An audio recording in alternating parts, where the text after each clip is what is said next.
Greetings and welcome to Real Politics for March 28th of 2016. Our guest on this episode is Dr. Steve Pieczenik. Dr. Pieczenik is a critically acclaimed author of psychopolitical thrillers and the co-creator of the New York Times best-selling Tom Clancy's Op Center and Net Force book series.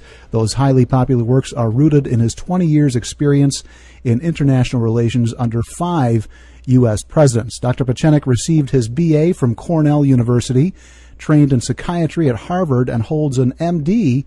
from Cornell Medical College and a Ph.D. in international relations from MIT. He was the first psychiatrist ever to receive the Doctor of Philosophy with a focus on international relations and remains the only psychiatrist to have served as a Deputy Assistant Secretary of State. Dr. Pieczenik worked directly with Secretaries of State Henry Kissinger, Cyrus Vance, George Shultz, and James Baker, as well as the respective presidential administrations. He was also senior policy planner under President Ronald Reagan. His latest books are titled Steve Pieczenik Talks, Volume 2, and Theodora, A Voyage of Survival, Living, and Love. Additional information, including information on all of his writings, is available at stevepieczenik.com. That's I before E, and those are before the C. Zenik, Z-E-N-I-K.com. Welcome, Dr. Pieczenik. Well, welcome. Thank you for having me on this very propitious occasion of Easter Sunday. I feel very honored to be on your show, and I'm looking forward to our discussion, Dr. Tracey. I wanted to begin by asking what inspired you as an individual with the credentials you have and the background and so forth, doctorates from MIT and Cornell, training at Harvard. What prompted you to really come out and to question the establishment, to be referred to as, I guess, what some might call a truther, or perhaps even in a derogatory sense, a conspiracy theorist? Well, number one, I was very proud to be called one of the first truthers. When I had worked with the Bush administration, the senior Bush administration, the Reagan administration, so I pretty well knew all the characters involved in the Bush Jr. administration, and actually I've been involved in his election process, as Bob Zellick would say, but I didn't come into the administration. So when an administration like Bush Jr., where you had, which was replete with neocons, Hadley, Wolfowitz, Pearl, all these guys whom I knew not only at Cornell University, but I also knew them in the Reagan administration, and we knew them as kind of chicken hawks, people who'd never really served our country, but who basically proposed that we go into war. I knew right away when 9/11 occurred that this was a product of the neocon establishment, including Bush Jr., Cheney, Rumsfeld, Condoleezza Rice, whom I knew exceedingly well. She's a professor at Stanford, and I knew that they had basically set up this institution. What they didn't know was the year before 9/11, or 6 months before, I had been brought into the Pentagon to be the potential Assistant Secretary of Special Operations, Low-Intensity Conflict. And what I had found in the Pentagon was that it was replete with CIA operatives, which was totally aberrant. As someone who served in the Navy and was a Navy captain at 32 and promoted to Navy Admiral, Rear Admiral, but refused it, I knew exactly what was happening. That 6 months before 9/11, the CIA had taken over many elements of the Pentagon, military positions, and particularly SOCOM, Special Operations Command, out of an office called SOLIC, Special Operations Low Intensity Conflict. So when 9/11 occurred, I immediately went on the air and I said, this is a false flag and a stand down. Why? Because, number one, as many people now know, the planes could not have come into a building and attacked all the buildings, and we now know about the building which fell down. But more importantly, the intelligence community had to come to me very quickly, because I not only oversaw some of the elements of the CIA and military intelligence and other elements of intelligence, but I was trained in intelligence for 30 years. So I immediately got confessions from 2 CIA operatives that this was a stand down, and one of the deputy directors of Wolfowitz. I then went on the air and accused Rumsfeld, literally within hours of 9/11, of saying this was a false flag and a stand down. Rumsfeld, whom I knew from the Rand Corporation and the Nixon administration, was not bright enough to just keep quiet. He, in fact, went on the air the next day on September 12th and said, those of you, namely me, Dr. Pieczenik, who accuse the Republicans of doing a stand down, then you have to accuse the Democrats of doing a false flag and a stand down in Pearl Harbor, which was a self-incrimination, because basically the people who knew about false flags and stand down, Paul Wolfowitz, Richard Pearl, Scooter Libby, Zalmay Khalilzad, were all trained at the University of Chicago under Professor Wolfstetter, whose expertise was the false flag and stand down in Chicago. So immediately I knew who was incriminated. Then I knew immediately they would go into Iraq, because I was teaching at the National War College at Fort McNair. I warned our generals and I warned our colonels, if you go into Iraq, you will be defeated. This is not a conventional war. This will be a war where you basically disintegrate Iraq, because it's an artificial country created by Gertrude Bell and Winston Churchill, 1923, consisting of the Kurds, the Sunnis, and Shiites. And in fact, that's what happened. Mm-hmm. So every prediction that I made came true, not because I was clairvoyant, but because I knew the issues. Then that day, on 9/11, I predicted that they will use Osama bin Laden, whose medical records I had seen before and knew about his medical conditions as having Marfan syndrome, which is a disease of the arteries and the kidneys. That's why he had kidney dialysis. Right. And he had his deputy was Dr. Zawahiri, a physician, both of whom were CIA assets controlled by Zalmay Khalilzad, our eventual ambassador to Iraq and Afghanistan. I knew that he was dying in Dubai and in a medical clinic, and Clinton had sent over a CIA physician. Therefore, I knew that years later, even though he was dead, they would claim, and I predicted this 14 years ago, that eventually they would claim, the administration would claim at some point that they had killed Osama bin Laden, when in fact 14 years later he was dead.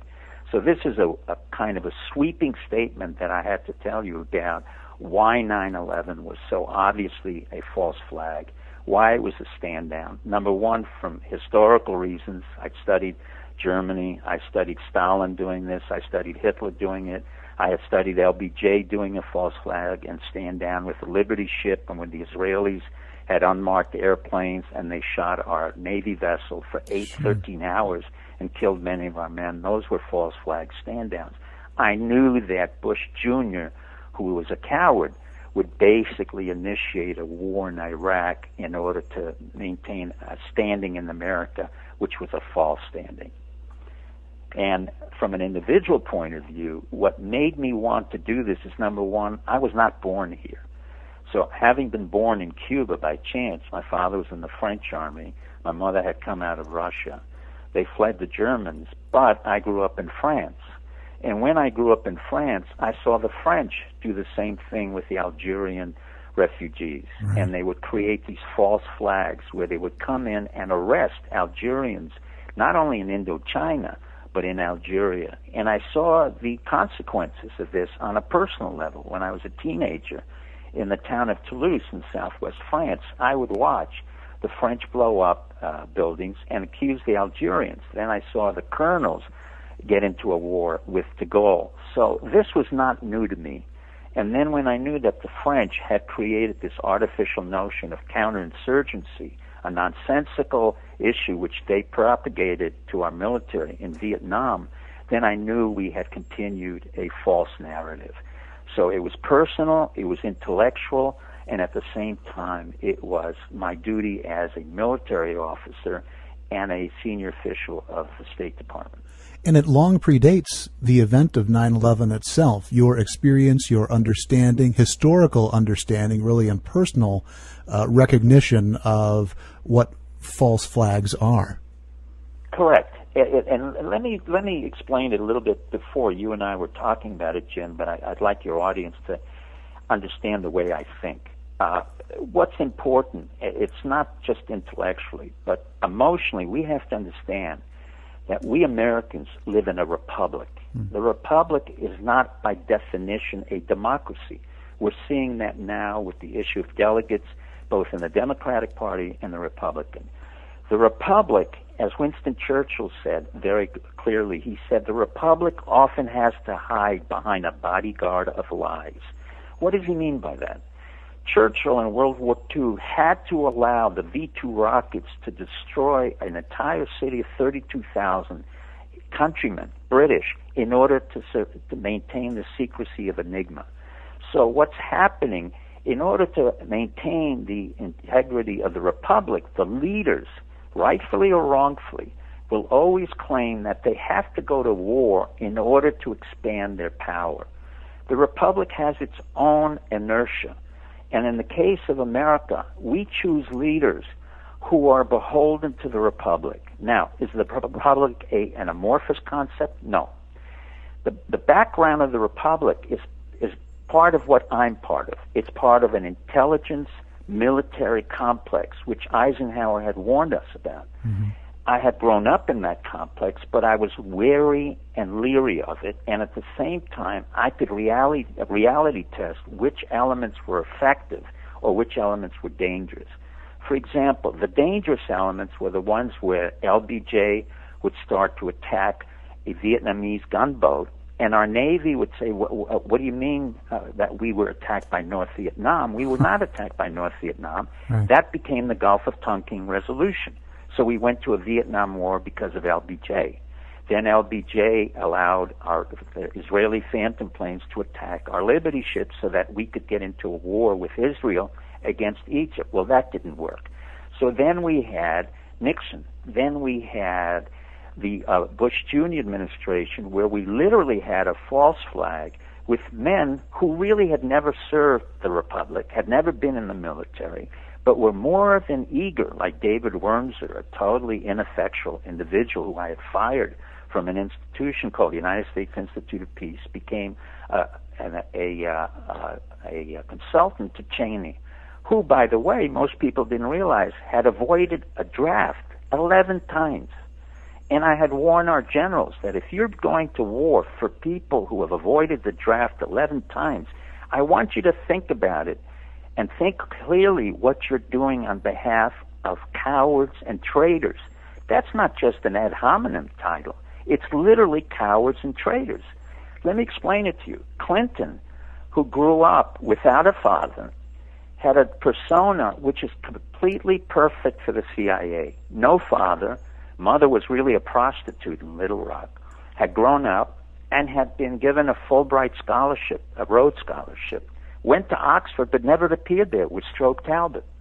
Strobe Talbot covered Clinton in Time magazine because he was editor-in-chief. But Strobe was the establishment. What did Clinton do? He was reporting on massive anti-Soviet dissidents in Russia and reporting to the CIA. Now, this is not a conspiracy theory. Let me go to the next one. Bush Jr. was part of the CIA and came out of Yale University. He happened to have gone to school with my brother at Andover. He was not very bright. Scooter Libby was not very bright. Jeb was not very bright. But all of them, because of their patriarchy and because of their heritage, were allowed to go to Yale. They were recruited into the CIA, and once again, with a very absent father, because Bush Sr. was not there for Bush Jr., he brought in the neocons, and he wanted to make a mark for himself. It wasn't an issue of retaliation for Bush Sr. He made a mark for himself on a pretext that Saddam Hussein had weapons of mass destruction. Total lie, total misdirection, and the intelligence community, which was part of the Republic, retaliated with a backlash. Our national intelligence officers and some of our CIA officers said, "You're wrong, and we will prove you wrong."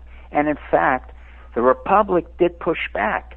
Once we went into Iraq, and it dissolved because Paul Wolfowitz, Doug Feith, Steve Hadley, Jerry Bremer, all of these men who were totally ineffectual, completely ineffectual, and I know them very well, had created a war without an ending. In other words, they went in and they never thought about what would happen the day afterwards. Yeah. When Iraq fell apart, who took over? Iran came in, and a man by the name of Soleimani, who's the head of the IRG, the Iranian Revolutionary Guard, came in, helped our soldiers to leave Iraq, and at the same time to leave Afghanistan. So the pretext of Bush Jr. having gone into Iraq and Afghanistan because the Taliban, as well as Saddam Hussein, had attacked our country was wrong. Not only was it wrong, it was malicious slander. Normally, Bush Jr., Cheney, Rumsfeld, Condi, and others, the neocons, would be brought up on a war criminal charge. I requested it that 10, 12 years ago. As a result of that, I was brought up on charges of treason by Jeb Bush. And I was warned by Jeb Bush and his people, some of whom I worked with, that if I didn't stop attacking the administration and I didn't stop working with our military to get rid of Rumsfeld, I would be brought to prison on treason charges. I said I'd be happy to do that. But I warned them that I had 12 million readers in the Tom Clancy book. So it continued, and it continued on to the next administration, Obama. And then when Obama came forth, he wasn't just something that appeared out of nowhere. His mother was an anthropologist, PhD, trained in Indonesia, trained in Russian and Indonesian and in Islam. And her mother worked for the East-West Center, and her father worked for the East-West Center. So they were CIA operatives. Yeah. They didn't come out of nowhere. This is not a total CIA conspiracy, but you can see how the CIA maintains the integrity, or they feel the integrity of the Republic, in order to make sure that we don't have any disturbances from one administration to the other. And when Obama came in, he came in with really the dynamics of a sociopath, as Clinton had, as Bush Jr. had, and Obama. The stories of his background weren't correct. They weren't totally false, but they weren't totally correct. So what did he institute? He instituted lies, deception, and denial. That's what they're trained for. Sandy Hook, the Boston bombing, the lie that Osama bin Laden had been killed on a raid by Admiral McRaven. That's pathetic. Right. So he had two admirals, Mullen and McRaven, who claimed that they killed Osama bin Laden, and the Pakistanis were laughing because they claimed they killed Osama bin Laden 1 mile away from the Pakistani West Point. And that was also a lie. Sure. But the lies had to continue in order to maintain what they felt was the integrity of the Republic. What happened? Well, what happened is people like James Taylor, James Tracey, myself, Alex Jones, a whole group of the alternative media came in and said, you're wrong. Not only are you wrong, the Republic, Mr. President, but you're lying and you're committing crimes against the United States. Yeah. And Bernie Sanders is basically saying that, and so is Trump in a certain way. So what you're hearing now is not the words of the narrative. You're hearing the emotions of the American people finally saying, thank God we have some type of emotional expression. Maybe the narrative isn't complete, where it's a blowback to Clinton, to Obama, to the Bush Juniors, and to a republic which has committed treason and crimes. Is that a way of kind of explaining much of how I came into this? Absolutely. And you're pointing out that the Republic has been sabotaged in many ways by these leaders who've been elected and then have sought to further the Republic itself, but based on lies, based upon these fictions that are created through the media as well as government agencies. And we were talking before we began recording, Dr. Pieczenik, about how this does not only involve the government and the media, but it also involves higher education, the institutions that should be there to actually critique, to analyze, to assess what is going on in the halls of governance, in the media, and in other types of outlets and institutions upon which our country is based. It's absolutely correct, Jim. As I was saying to you, one of the things that made me very much impressed, and I was very much impressed with what you had done as a professor. First of all, let me explain to your audience what I understand. When you have a person like yourself, Dr. Tracey from Iowa, of the School of Writing, that's quite impressive to me. Number one, I know many authors who had a very hard time getting through just the regular program in Iowa. When you receive a PhD in Iowa, your audience should understand that is really exceedingly impressive to somebody like myself who does write. Now, having seen that and having learned that you were thrown out by Florida Atlantic University, and I live around the northern Florida area, I said, this is unconscionable. And what happened was, you triggered in my mind a dialogue where I began to realize not only is Florida Atlantic University culpable of cowardness, of really malpractice, and having failed in the face of truth, communication, and open discussion, it has criminally failed to achieve their goal. So has my universities. Let me explain, as I explained before.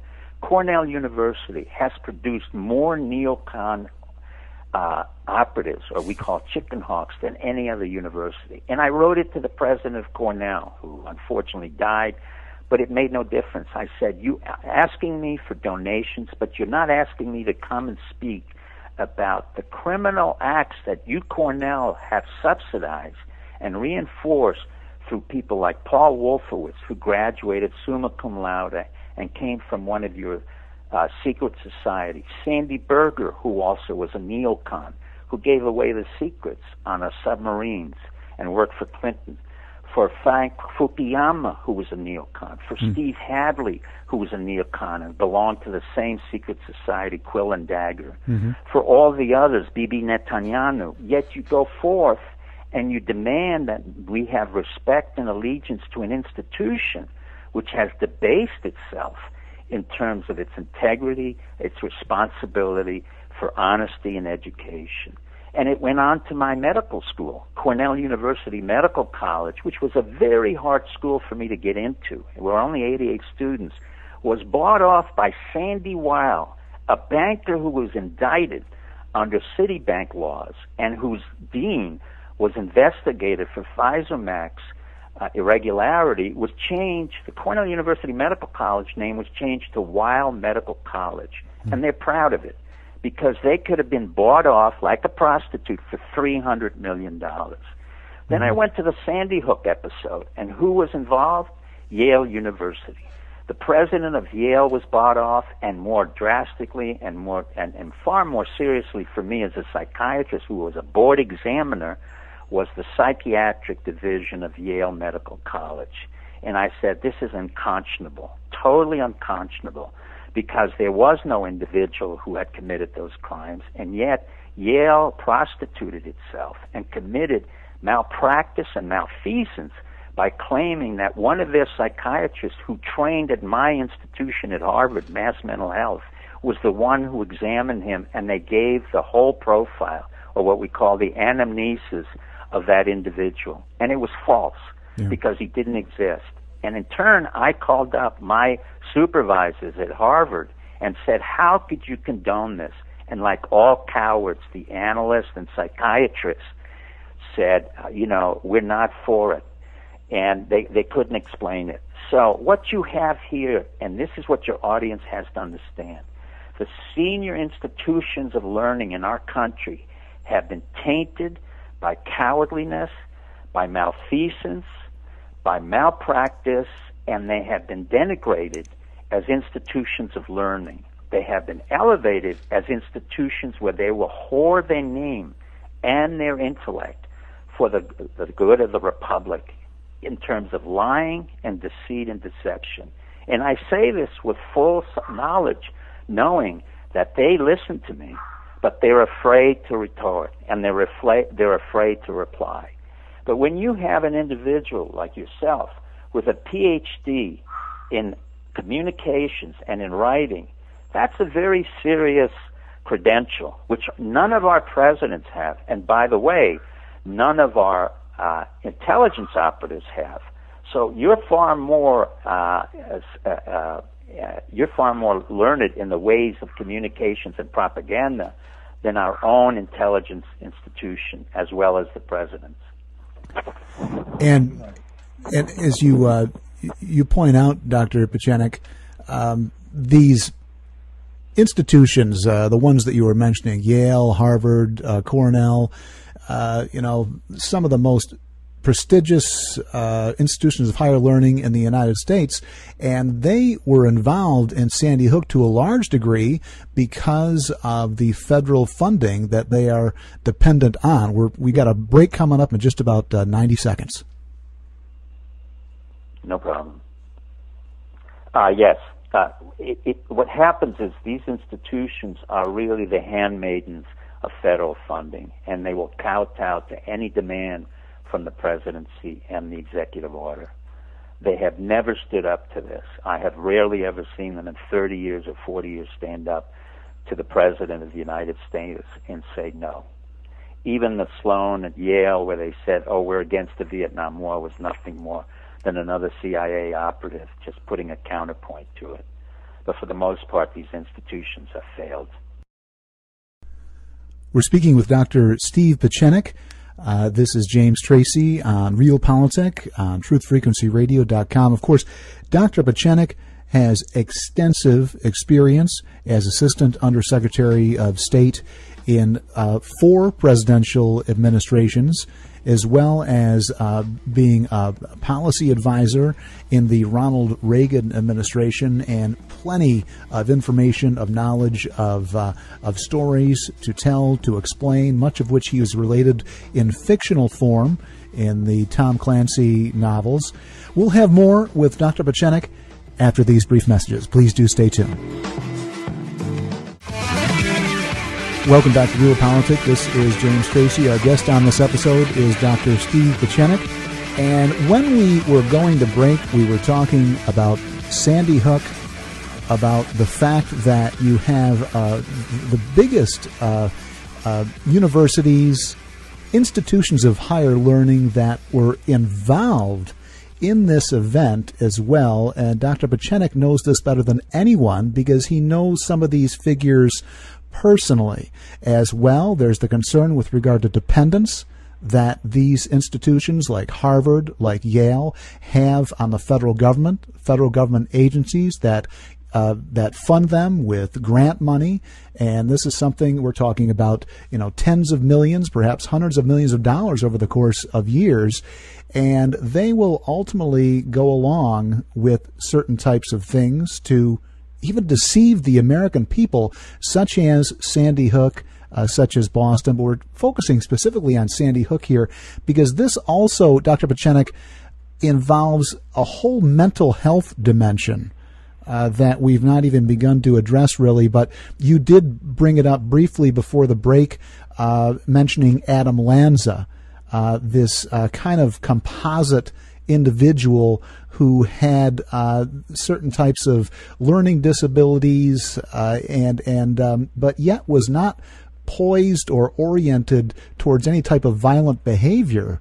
But nevertheless, this was the kind of figure that was constructed by the likes of Robert King at Yale University to intimidate the American public and to get them to go along with this agenda of mandatory mental health surveillance for the broader population, in particular those very vulnerable in the grade and high schools. Well, what happened is, first of all, the narrative was so for your audience, so that the audience will understand. There will always be what I call a paradoxical intention in every narrative. In other words, the story sounds right, but it's replete with inherent contradictions. For example, in Sandy Hook, you had an Asperger's person who apparently never appeared in school, had all these deficiencies, and at the same time was exceedingly talented in something else, but went shooting with his mother every week. It was absurd. And at the same time, it was so absurd because the whole concept was replete with inconsistencies. And psychiatrically, it didn't ring true. The diagnosis wasn't correct. And each time that I went on the air, and particularly on the Alex Jones show, they had to come back. They, the administration, plus the FBI, plus Eric Holder, plus Yale University, came back with a response which became even more absurd, where they gave me his whole anamnesis. Now, forget the fact that there's HIPAA, which you're not allowed to tell me.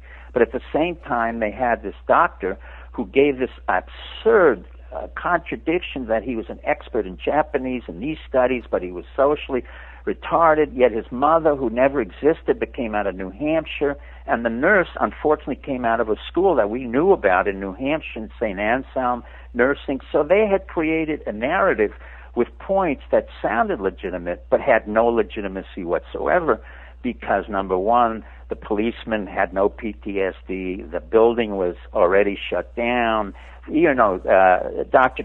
Tracey really went into it very quickly. The issue of mental health wasn't the paramount issue in terms of the narrative that they wanted to get across.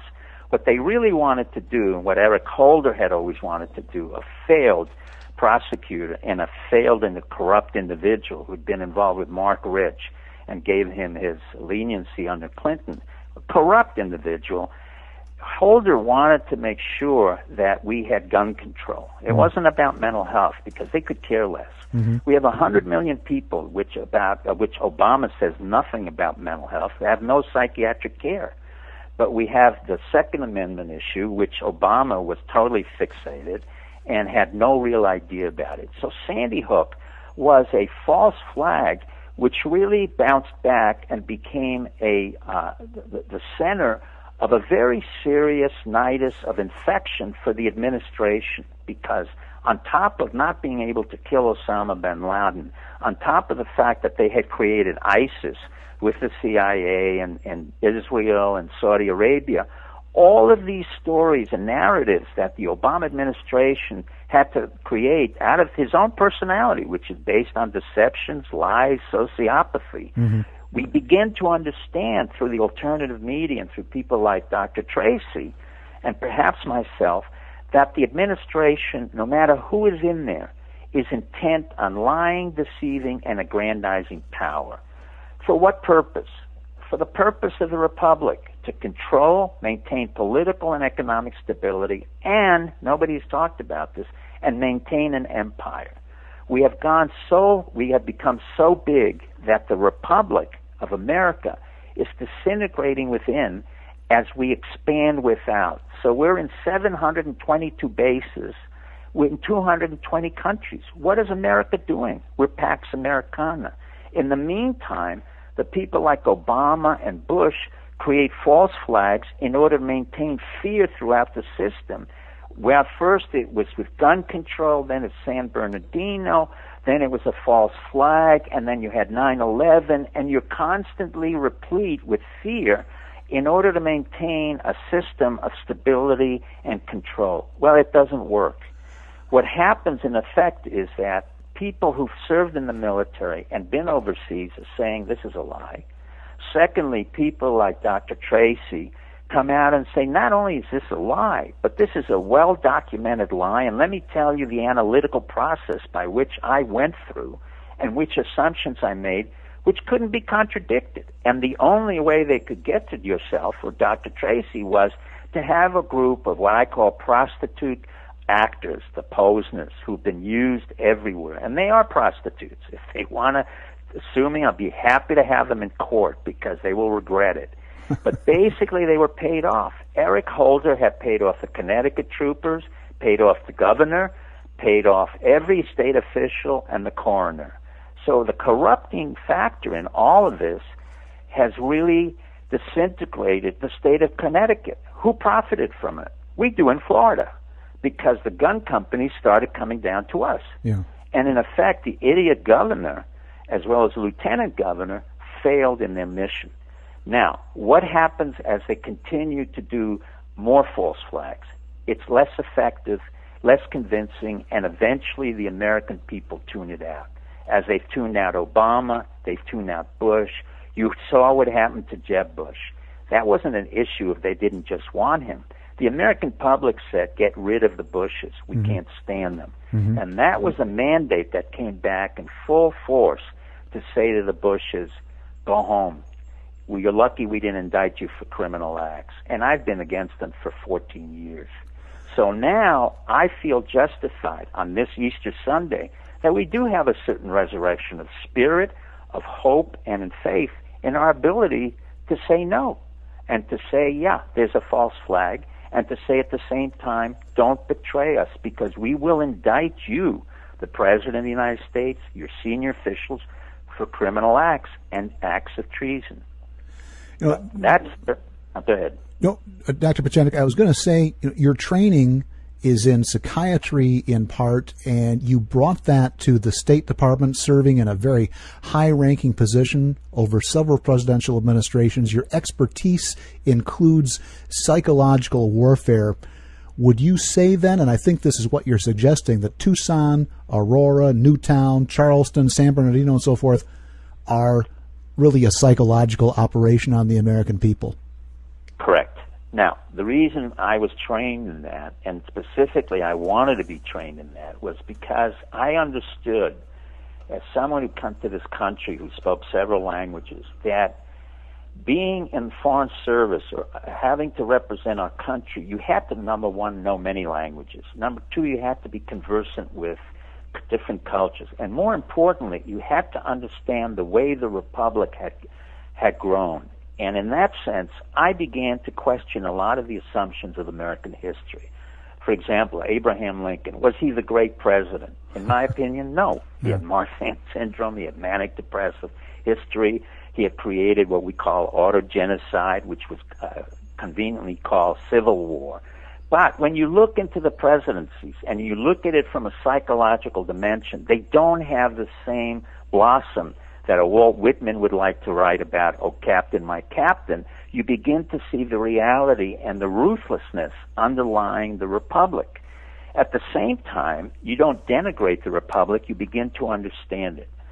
So, in my case, psychological operations was used. Number one, I did one of the first hostage negotiations, and I had to oppose the president at that time, James Carter, I had 500 hostages in 3 different buildings and 79 Hanafi Muslim. I was brought in because the FBI could not handle the situation, contrary to their movies, and the CIA couldn't handle it, so I took it over. I had the Quran. I had 3 Muslim ambassadors. I used them. I created a scenario, and lo and behold, after 36 hours, even after Jimmy Carter ordered me to stand down, and I was a Navy captain, I refused to stand down, and we released the hostages. And that insubordination is inherent to our republic. And it's also part of what I teach our military who are going overseas now to AFRICOM, that there are points in time where you have to be insubordinate. It's the nature of the American system, and the presidents don't understand that. The second time I really began to use psychological operations when I was brought out to the RAND Corporation, and I had worked in the Soviet Union in the 70s under Nixon to take Christians out of psychiatric hospitals where they were incarcerated because they were dissidents. And in fact, they were dissidents because they were fundamentalist Christians and they didn't want to accept Soviet ideology. And in turn, I had commoditized these psychiatric patients by having a value of Wang computers. So I could get out 4 or 5 of them in return for 20 Wang computers. And that was the beginning of the end of the Soviet Union. So when I developed the entire architecture for the takedown of the Soviet Union, I used rock and roll, I used culture, I used the Pope. We used all the elements that were necessary. So within the first 100 days when I was brought into the Reagan administration, the architectural plans that I developed and the implementation by the CIA and other elements was effective in taking down the Soviet Union. It just didn't come down. It wasn't given to us. We had to read the right profiles on Gorbachev, and we had to really give the strategy and tactics to Reagan, who understood what had to be done. And in that process, that was taken down. I subsequently was involved in Camp David with Jimmy Carter, where he did do a very effective job of maintaining peace between Israel and Egypt. And ironically, most of the Democrats have no appreciation for that, and they claim Clinton was the better president in foreign affairs, which he wasn't. And then I went on to I was brought in to create peace in Cambodia and disarm the Khmer Rouge. There I cannot tell you the specifics, and I won't. But basically, I was able to disarm the Khmer Rouge, and I was able to create, using the UN and the PERM 5, a system by which we could create the Paris Peace Conference for freedom in Cambodia. And to this day, it's the only successful example where the Bush administration senior, and never talks about it, done under the auspices of Dr. Solomon, myself, and James Baker, where we literally created a democracy out of a country that was replete with auto-genocide, the killing of Khmer Rouge against each other. Mm-hmm. And 20 years later, it has a viable type of democracy where people are protesting against the man we put in, Hun Sen. So it's been quite successful. Subsequent to that, I've been involved with the economic warfare against the Soviets, the Russians, the Chinese, and I still offer my services gratis to our Pentagon.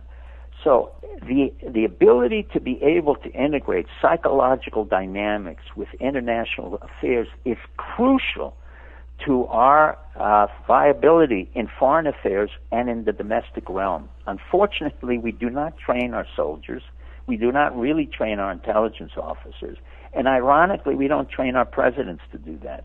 So what they do in return is a very primitive form of repression, false flag, denial, distortion, and deception. And it's so obvious for people like me and others in the intelligence community that the only response is, oh, give me a break, or you go to prison. So that's the type of situation we're in. We are not training other people to do what I've done, unfortunately. As we tape this program, the bombing of the Brussels airport and metro station took place less than 1 week ago. There is the alleged threat of the Islamic State, of terrorism that seems to be ubiquitous alongside these mass shooting events that seem to take place almost daily in the United States, though not so much in the immediate past. What is your take on the media's role and press coverage of foreign affairs and how that's changed since the 1970s? What's happened in effect, I think it's a good question, Jim. What's happened in effect is you have the Anderson Cooper and the Wolf Blitzers and Fox News. Anderson Cooper, again, I'm not going into saying everybody's CIA, but Anderson Cooper served 2 internships during the summer at the CIA. Mm-hmm. Wolf Blitzer worked at the Jerusalem Post, worked very close with the Israeli Mossad. So what you have underneath the CNN umbrella is you have a network which is not in the business of reporting. It's in the business of immediacy, reaction, and entertainment.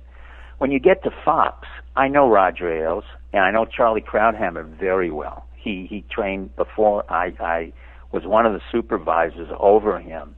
And Charlie is a bright fellow. Unfortunately, because of his own disability, he never served our country. But Charlie is there to basically expound on his own theories of what national security and international affairs is about. Mm-hmm. Has Charlie been in the military and the intelligence community? No. Has Roger Ailes really understood the intelligence community, the military community? No. Roger's main job, and Megyn Kelly's job, and Charlie Krauthammer's job, is really to get ratings. Maybe you find Brett Beer or one of the older journalists who are around who was quite serious and worked with Anderson Cooper, and not Anderson Cooper, with the old Mormon. The guys who used to do the paperwork, the journalism. What we have now is really entertainment. I have to go out of my way and spend hundreds of dollars to buy intelligence, which is open source, but covers the entire world, most of which would be very boring to most people. What's happening in Kenya, Boko Haram. So what happens is ISIS, which is a complete creation of the CIA, of our military intelligence, of Saudi Arabia, of the Israelis, as a force which was a counterforce to Iran, because now Iran is a major power, has been dramatized to such an extent that we're allowing them to create what we call the strategic tension, so that, in effect, we have a theory, and it's kind of a bizarre theory, but it's the theory that goes on, and Kissinger espoused it in one of his more manic moments, which is we need constant strategic tension in the world in order so that we, a superpower, can control it. So when you have bombing in Brussels, what it really does, in effect, for the American community and the European community, it basically forces more money into the system for terrorism or counterterrorism, which already has trillions of dollars and is already quite ineffective. So terrorism is not a strategy. It is a tactic. And when Bush stupidly said we have a war on terrorism, it was an oxymoron. And he got caught in the oxymoron. But in effect, Obama allowed it to continue. And now we have a cause célèbre where our military can bomb elements of ISIS. And bombing has never been effective. Obama never studied military strategy. I don't think most of our generals have studied it, that in fact bombing in World War II and elsewhere was really not effective in suppressing any insurgency. Mm-hmm. So what we're doing is we're putting bombs into places where instead we should have human, which we don't have. The CIA decided in its vainglorious moment that it's no longer going to be in the business of intelligence and human intelligence, but it's going to be in the business of operating drones. So Obama thinks by killing somebody or a second in command, a third in command, he's in effect controlling the very Frankenstein he created. And the answer is no, it's absurd. Because if you're really interested in counterintelligence and counterterrorism, which is what I was involved with against the PLO, PFLP, the Red Brigade, Japanese Red Army, I infiltrated those places. You get into them, and then you neutralize them by ways that are very, old method. It's nothing sophisticated. I don't need guns. I don't need bombs. But the truth of the matter is now we're getting, again, an unnecessary amount of violence which can be amplified by the media, which is co-opted because this is exciting news. But in effect, more people die in America from obesity, cancer, and smoking than you die in terrorism. But in fact, when you create enough fear, you can shut down the airlines, you can shut down a country. Now, Belgium is an artificial country. It really is a country divided between the Walloons and the Flemish, or the Flemish and the French. They don't get along with each other. They have 19 different police units in 36 different regions, and it's not an accident that the Moroccans or Algerians or Tunisians have gone to Belgium to create a cell where they can create all kinds of terror. The truth of the matter, the EU cannot integrate into an effective counterintelligence force because the EU is a figment of imagination. It's really an entity which has to do with financial flows and flows of goods. And it was created by the French.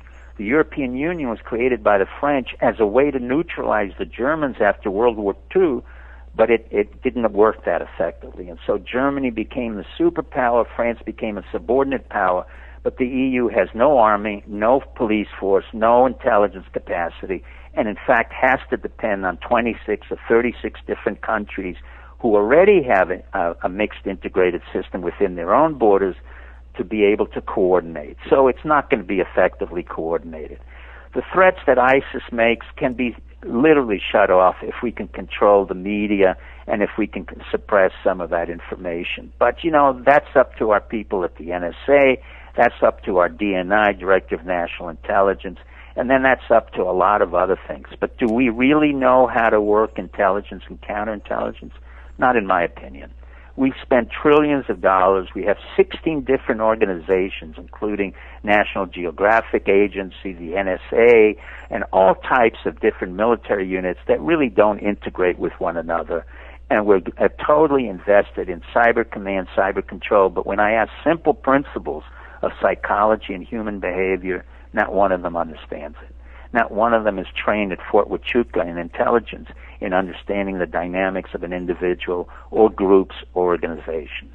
But at the meantime, I'm saying goodbye now to 2 National Guard soldiers and military intelligence who are coming from Florida to Djibouti because our president didn't declare we were at war, but we're sending men into war. So now, once again, we have denial, distortion, and deception.